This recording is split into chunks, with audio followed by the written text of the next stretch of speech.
And now about our special guest, Rabbi Daniel Cohen. You've got a program booklet with a brief version of his bio. Thankfully, I will not be reading that tonight. His personal experience as a rabbi, sharing hundreds of life-affirming moments from birth to death, combined with his humor and humanity, provide him with compelling insights and navigational guides for our lives. Pablo Picasso said, "The meaning of life is to find your gift. The purpose of life is to give it away." Mark Twain said, "The two most important days of your life are the day you're born and the day you figure out why." Rabbi Daniel Cohen has made it so simple, so real, and so personal. He asks, what will they say about you when you're gone? We're looking forward to your message tonight. On behalf of the Jewish Community Foundation, the Federation of Greater MetroWest, I'm so pleased to welcome you here, Rabbi Daniel Cohen.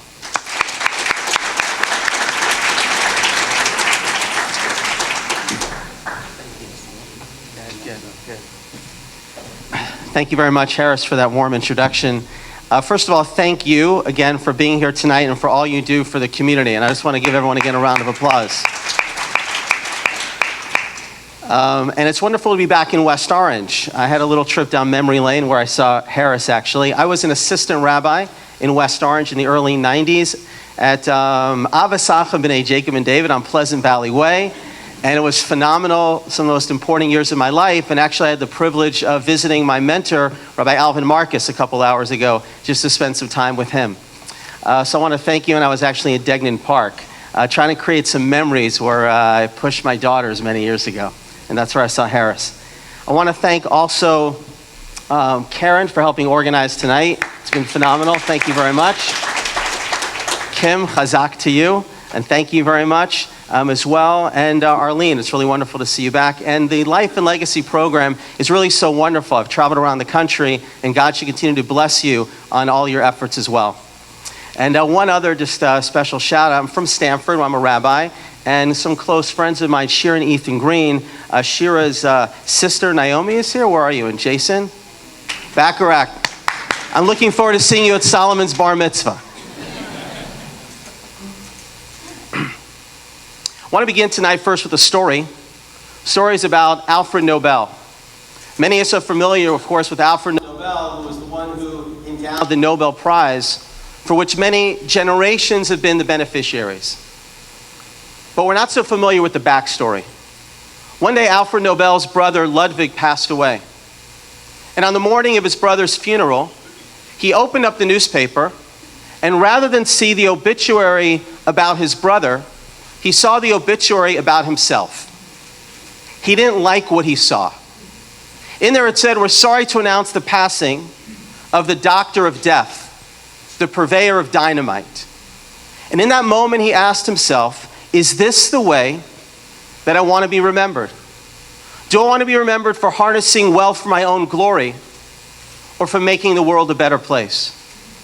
And it was in that moment that he decided that he was going to endow the Nobel Prize, for which generations have been the beneficiaries. I share that story because it forms the premise of the book that I wrote. You're at a funeral, and as you walk out of the funeral, you have a moment when you say to yourself, I hope they speak about me the way they spoke about that person. How many of you have felt that way sometimes? You walk out, regardless of your faith, you feel you want to do more with life, focus on truly what's important. And then usually that thought lasts for about 15 minutes. Until you go back to life as usual. Until another awakening happens. The concept behind the book, it's called, What Will They Say About You When You're Gone? I help people identify what is your best self. What is the kind of life that you want to lead? And then I take you on a journey of 7 principles to reverse engineer your lives, so you lead a life now for how you want to be remembered. And the truth is, we all struggle with this. Unfortunately, almost every other week there is a shooting, there's a tragedy that's taking place. And for 24 hours, everybody stops. We forget about all, as we say, the Narishkeit, and think about what's truly important. And then the news cycle continues again. One of the individuals that I interviewed for the book, all politics aside, was the former mayor of New York, Rudy Giuliani. And I was in his office, and it's very timely this week. I said to him, wouldn't it be wonderful if our country lived as if it was always September 12th? not September 11th. Nobody wants to repeat September 11th, but September 12th, we were able to transcend partisan divide, hugged our children a little bit tighter, and thought about what was really important. And he said to me, Rabbi, I don't know how to replicate it, but I know exactly what you're talking about. And I hope MetroWest, you get this right. Mayor Giuliani, Yankees fan or Mets fan? Thank you. So he said to me, he said, Rabbi, when I was mayor of New York, he said, I always wore my Yankees cap on. And then when I went into Shea Stadium of blessed memory, actually, I just added that. But I went into Shea Stadium of blessed memory. He said, with my Yankees cap on, I'd always get booed. But there was one time when it was different, and I remember this. It was one of the first Major League Baseball games after 9/11 between the Yankees and the Mets. The New York City Fire Department was there. The police department was there. And I walked into Shea Stadium with my Yankees cap on, and I got a standing ovation. And then I knew for a little bit the world was different.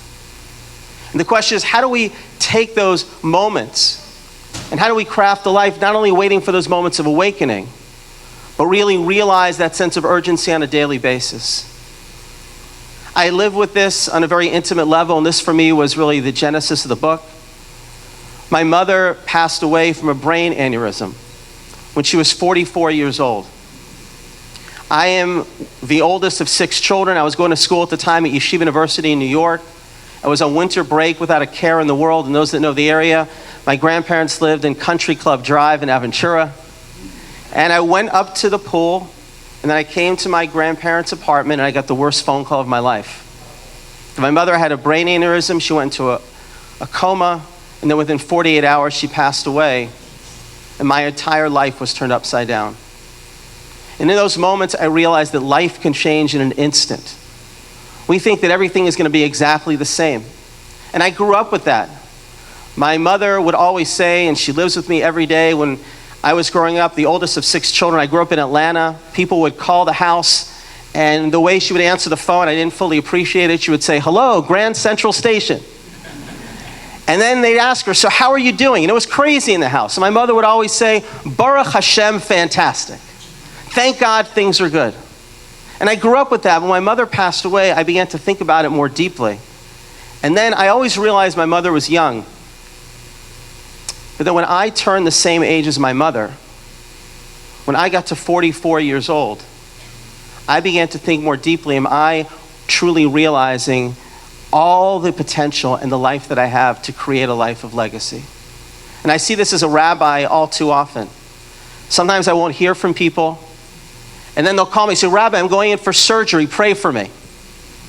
And then I won't hear from them again. And it's not, God forbid, because they died. It's because everything's fine, and then they go back to life as usual. And how do we maintain that sense of truly what's important?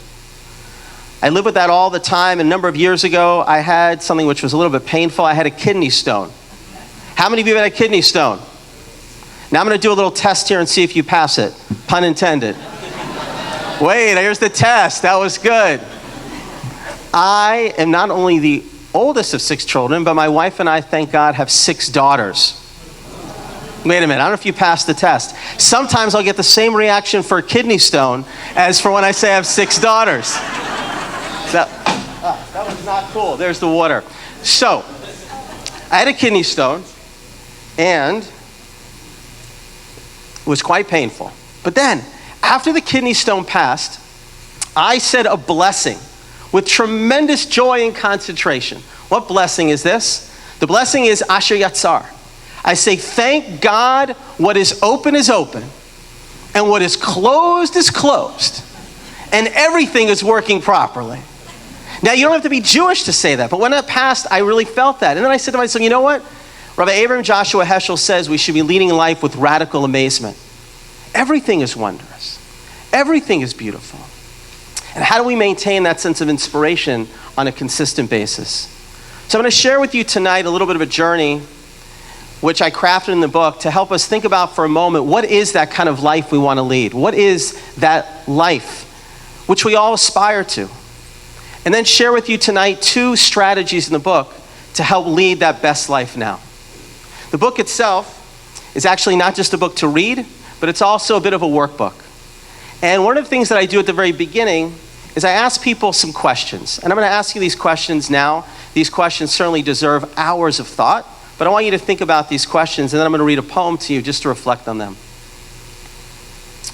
If there were 5 words that you want written on a headstone, what would they be? A number of years ago, I was speaking at a seminar, and somebody raised their hand afterwards, and they said, Rabbi, I wrote down that I want to be remembered as a father, as a son, as a friend, as a husband. Then he said to me, you know what? I have a sister, and I forgot to write down that I'm a brother. I must not be investing enough in that relationship. A number of years ago, somebody came to me. My mom was very involved in the yeshiva high school where my father was the principal. It was not easy with my dad as the principal and my mom as my personal finance teacher. But she was very involved there. And somebody went down to Atlanta where I grew up, and there was a plaque there dedicated to the memory of my mother.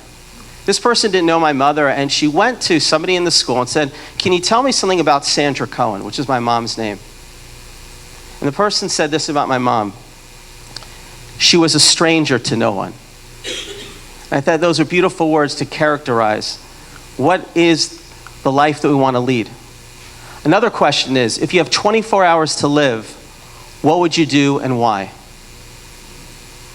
Somebody, when I was in California, said to me, if I had 24 hours to live, what I would do is I would think about those people in my life that enable me to get to where I am today, and I would make sure to reach out to them and say thank you. And without a hitch, everybody in the room said, why don't you start today? The person emailed me the next day. He says, you know what? Every day now of my life, I'm going to try to find somebody who I owe a debt of thanks to and reach out to them. One other question is reminiscent of a book by Alan Patton where he talks about a soul that goes up to God. And God looks at the soul and says, where are your wounds? And the person turns to God and says, I have none. And God turns to the person and says, is there nothing in this world that was worth fighting for? What did you do in this world that was worth going outside your comfort zone? I'm asking these questions right now as a gift. As a rabbi, sometimes I'm with people, unfortunately, near the end of their lives. But I came here tonight to try to do and share with you something from my heart. And I hope it goes into your heart as well. I call it a spiritual alignment. How many of you have gotten your cars aligned in the past year? Now, why do you get your cars aligned? You get your cars aligned to make sure that you're not steering in one direction and your car is going in another. How many of you checked your financial portfolio today? How many multiple times a day? How many of you haven't looked at it in 2 years? Of course not. You look at it because you want to make sure you're meeting your goals. So I have another question for you, and I really hope that everybody answers this in the affirmative. How many people here have a body? Raise your hand, please. Very good. How many of you here have a neshama, a soul, something inside of you that wants to love, wants to make a difference? I need a few more hands back in left field. You're a soulful group here. So the mystics tell us that the horse, the body is compared to a horse, and the soul is compared to the jockey. The body is compared to the horse, and the soul is compared to the jockey. And the question in life is, who's leading who? Sometimes the body's leading the soul, and we wake up and think, what happened? But tonight's about a spiritual alignment to take some time in our lives to think about what truly are the values that we want to live with on a daily basis. And I'm going to share a brief poem with you and then 2 ideas. The poem is called, you may have heard of it, called The Dash by Linda Ellis. It's a beautiful poem. I read of a man who stood to speak at the funeral of a friend. He referred to the dates on the tombstone from the beginning to the end. He noted that first came the date of birth and spoke of the following date with tears, but he said what mattered most of all was the dash between those years. For that dash represents all the time they spent alive on earth, and now only those who love them know what that little line is worth. For it matters not how much we own, the cars, the house, the cash. What matters is how we live in love and how we spend our dash. So think about this long and hard are the things you'd like to change, for you never know how much time is left. You could be a dash mid-range. To be less quick to anger and show appreciation more and love the people in our lives like we've never loved before. If we treat each other with respect and more often wear a smile, remembering this special dash might only last a little while. So when your eulogy is being read with your life actions to rehash, would you be proud of the things they say about how you spend your dash? Now, I could end right here, and you might be happy, and just think about this, but I'm not going to. And I urge you to take time to think about these questions. But what I am going to do is share with you two ideas about how we maintain that best life. One is called living inspired, and the other is called discovering your Elijah moment. Living inspired is something we're all challenged with. I feel this certainly during the summer, which is the passage of time. You ask people before the summer, what are your plans for the summer? Everyone's got all these plans. And then you talk to people on Labor Day and you say to them, how was your summer? And everybody says, it went by so fast. And the truth is, that's generally the way life is. However, we may not be able to stop time, but we can slow down time if we're fully present in those moments that we're experiencing. There's a wonderful book by Robert Grudin called Time and the Art of Living. He says, ask yourself in this moment how you're going to think of this moment down the road. What are you doing today that is worthy of future memory? A lot of people have Paul McCartney disease, and some people have Annie disease. What's Paul McCartney disease? You ask them how they're doing, and all they can say is, yesterday, all my trouble. How you doing? I would have, I could have, I should have. They're living their life with regret. And then some people have Annie disease. You know where I'm going. How are you doing? Well, tomorrow, things will be better tomorrow. But I'm missing what's happening right now. And one of the secrets to being inspired is being fully present in this moment and realizing at any time, in any place, we can bring heaven down to earth and create something which is eternal. And I learned this from the Bible, but also a story that happened to me at JFK Airport. I'll start with the Bible. So we're all familiar with the story of Jacob, right? Jacob in the ladder, he's running away from his brother who wants to kill him. And then he has a dream in the middle of the night. In the middle of the night, he sees a ladder. And on that ladder, there's what? Angels going up and down. Then he wakes up in the morning and he makes the following declaration. It sounds better in Hebrew, and then I'll translate it. Achein yesh Hashem b'makom hazeh. God is in this place. Va'anochi lo yadati, and I didn't know. Ein zeh ki im beit Elokim. This is the house of God. V'zeh shar shemayim. And here is the gate of heaven. Somebody would have asked him, so how was your trip? And he would have said, well, I was just traveling. But he realized that at any place and any time, he could create an opportunity to create a gateway to God in heaven on earth. The only thing is whether our eyes and our hearts are open to it. This happened to me at JFK Airport. Stephen, come here for a minute. You're my prop for the day. Let's give it up to Stephen.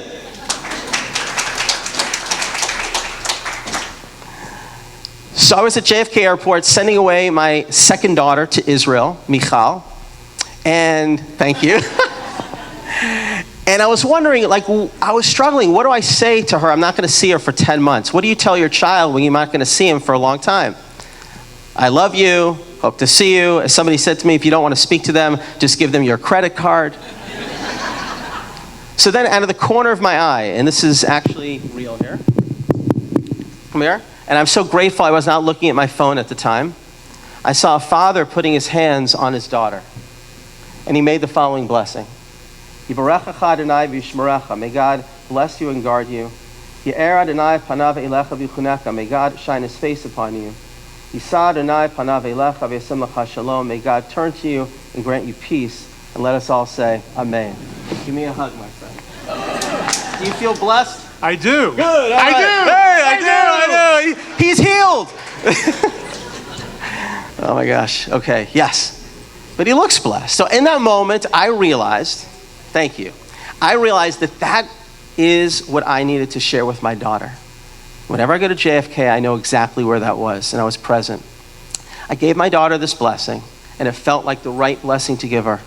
Then as I was leaving the airport, I said to myself, that felt really good. I want to give blessings to all of my daughters every Friday night. Now you might say to me, well, why don't you? The custom in my home is that my father only gives us a blessing once a year before Kol Nidre on Yom Kippur. I didn't want to divert from my father's custom, so I called my dad on the phone. My father got remarried a couple years after my mom passed away. He now lives in Israel. And I told him the story, and he said to me words that I'll never forget. He said, if you have an opportunity to look your child in the eye on a Friday night and give them a blessing, that's what you should do.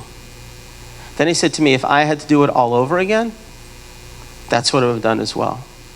And from that moment, that one moment in JFK Airport, I started to give blessings oldest to youngest. No matter where my daughters are, some are in Israel now, I FaceTime them, I call them, give them a blessing. My wife goes from youngest to oldest, sometimes there's a traffic jam.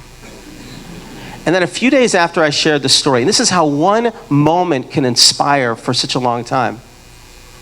Somebody heard this, his name is Maury Rosenbaum, and he says, Rabbi, it's not too late for your father to start giving you a blessing.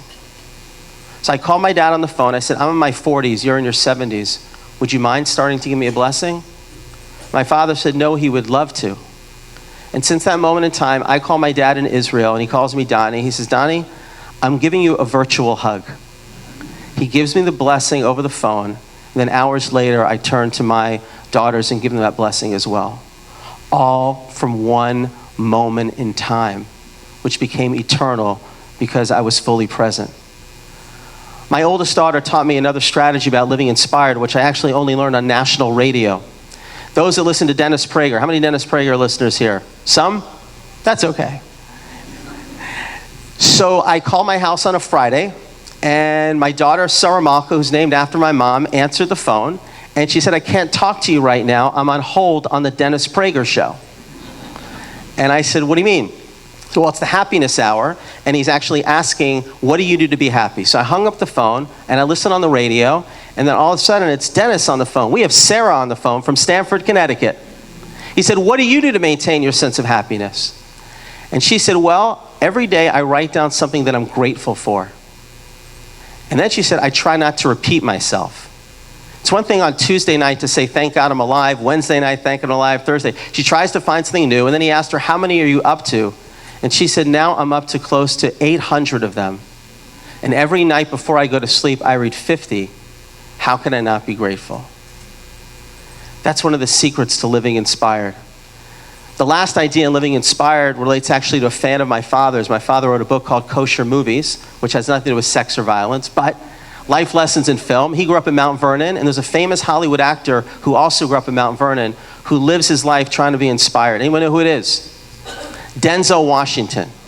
I asked my father once, I said, how do you stay inspired? He said he lives with what's called healthy anxiety. You can't be too nervous, but you also can't be too secure. And Denzel Washington was once asked, how do you maintain your sense of inspiration? And he said that he keeps in his wallet a little piece of paper with his list of job leads when he was looking for his first job. And then when he speaks to audiences, he says to them, give thanks for blessings every day, embrace gratitude. It's impossible to be grateful and hateful at the same time. I pray that you put your slippers way under your bed at night, so when you wake up in the morning, you have to start on your knees to find them, and while you are down there, say thank you. A little insight to living inspired. I want to share one final thought, which is called discovering your Elijah moment. And this relates to something that I think is key to really creating impact, something that we do and try to do on a daily basis. It's based on a concept called the standing room only phenomenon, where sometimes you're at a funeral and you see a person is there and you have no idea why that person is there. The family doesn't know why they're there or anybody else, but they're there because of one moment in time that individual made a difference in that person's life. I call it the Elijah moment based on a beautiful story about a young man who went to the Baal Shem Tov, the great mystic, and said, I want to see Elijah the prophet. So you want to see Elijah the prophet? He said, go to a widow's house in the forest, bring her food for Shabbat, and you'll see Elijah the prophet. So he goes there Friday night, he brings food, Shabbat day, no Elijah, and finally, Sunday morning, he still sees no Elijah.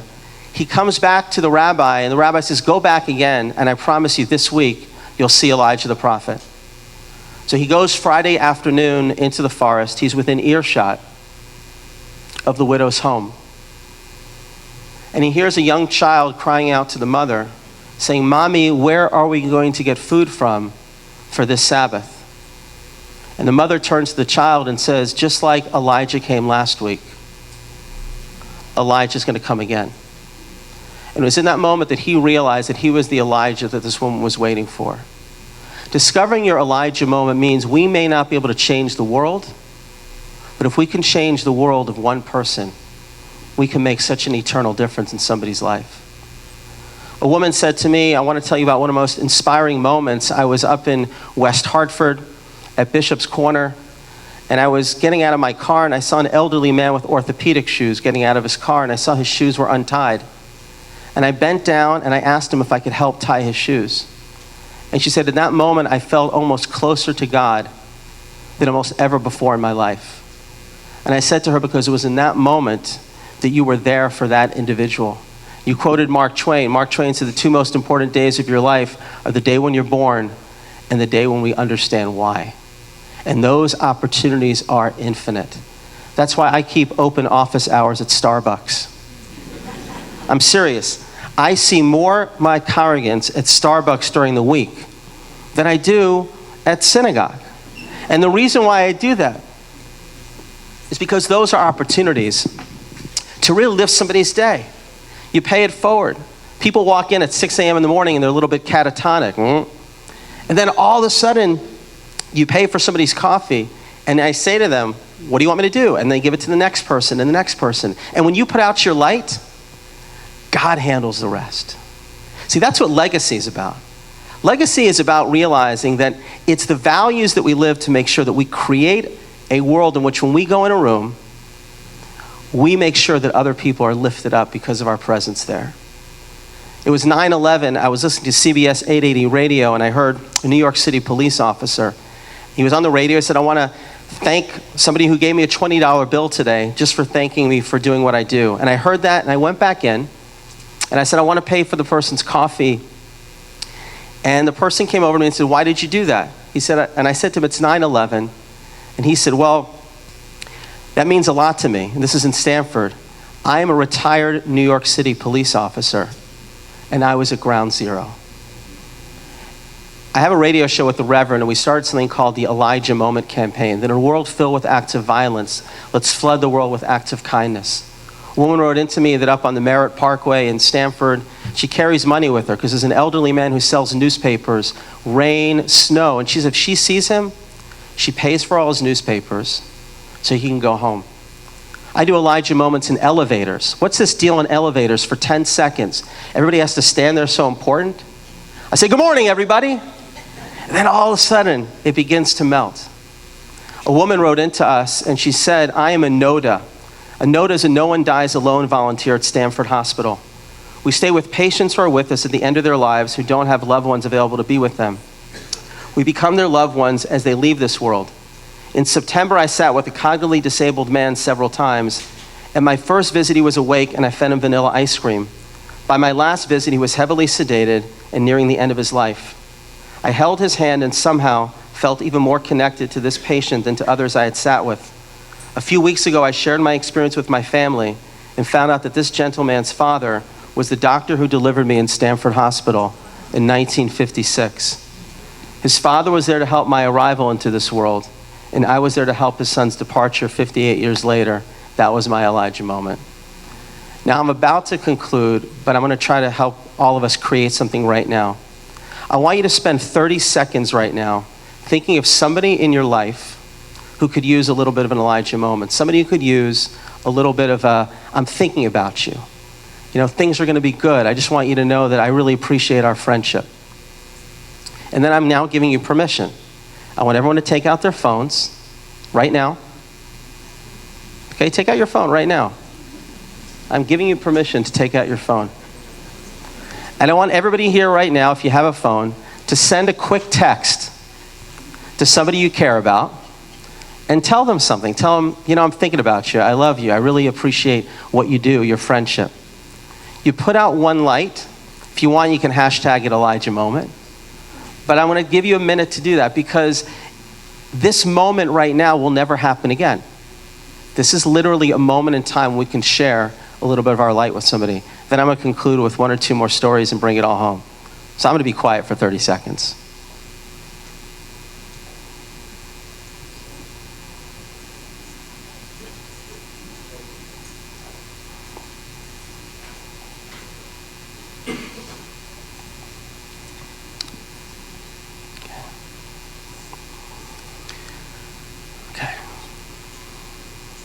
So right now you just put out some light.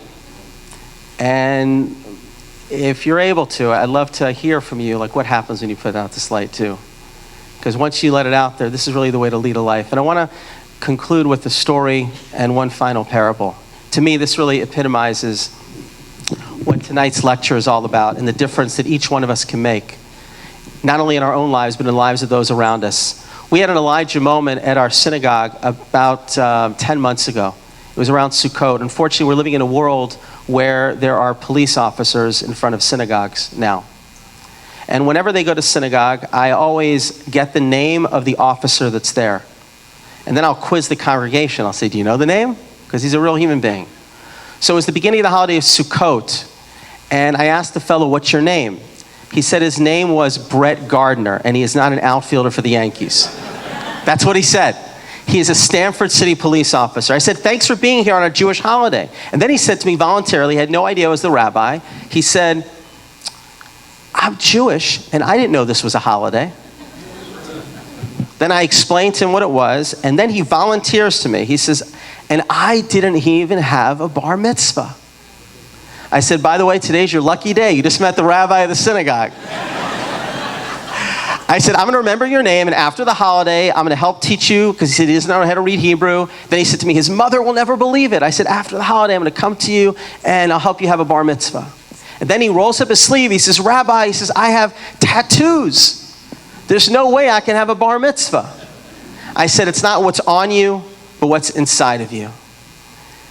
And then I remember this. Lo and behold, I come to the synagogue on Simchat Torah, when everybody gets called to the Torah. And lo and behold, who is outside the synagogue? It's Brett Gardner. I said, Brett, today's your day. Today we're going to give you a bar mitzvah. He said, Rabbi, just don't embarrass me. So I go in, and then God works in mysterious ways. 11 a.m. on Simchat Torah, there's a man named Judd Love who faints. EMS comes in. Brett Gardner comes in. And then Judd is fine. But Brett now is about 10 feet away from his bar mitzvah. And I say, Brett, now's the time. He walks in the synagogue with his cap and his gun and everything. And there's one young boy that says, I explain what we're doing. There are men and women. I said, Brett, this fellow is going to give you a yarmulke. He gives him a yarmulke. And there's another fellow who's visiting. He says, Brett, here, take my talis, take my prayer shawl. And we bring Brett up.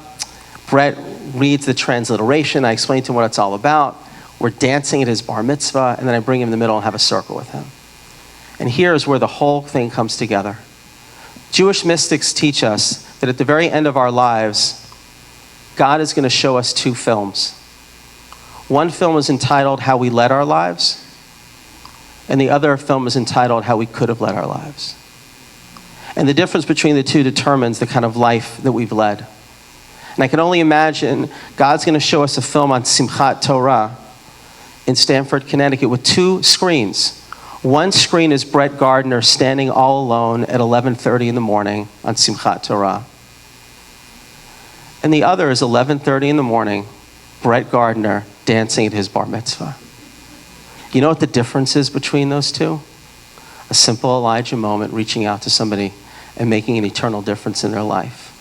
And everybody in this room has the capacity. It's not about finances. Those commitments are really important, and you've done that. But it's also about making sure, which I know you're all doing, about leading lives which are filled with gratitude, with inspiration, and ultimately leading lives in which we're sharing our light, God willing, with the world. God plants a beautiful light inside of us before we're born, the Talmud says. And when we leave this world, God asks us two questions. Did you reveal the light that I planted within you?